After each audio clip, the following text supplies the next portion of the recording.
This is a special edition of Sunday Focus, a public affairs program that looks at the topics affecting our society and the people who are making a change in the community each and every day. This special edition is presented by Information 1000 KSOO and Results Radio.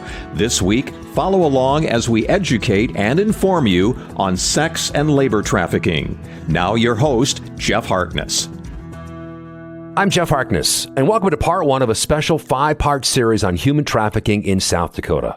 Part one, we'll look at the issue of sex trafficking, and we're joined by Assistant U.S. Attorney Jeff Clapper, Call to Freedom Executive Director Becky Rasmussen, Melissa, a sex trafficking survivor, and Keystone Treatment Center's Director of Business Development and Marketing, Erik Miller. Jeff, let's start with you, and let's start with just a basic definition. When we talk about trafficking, it's not one size fits all. What does that mean to the average person, and what kind of forms does it take? When we're talking about trafficking, we're basically talking about compelling somebody to be involved in a commercial sex act.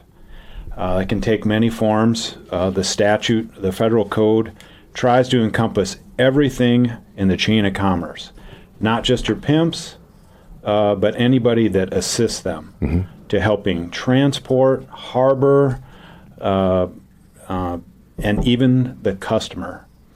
And the reason that's important is there's a case here in South Dakota that we prosecuted that the 8th Circuit Court of Appeals determined that the customer is meant to be included in the statute the way that it was written. But just to make sure, Congress, following up on our case, wrote it into the code to make sure that anybody that even solicits for this would be included in prosecution for this offense.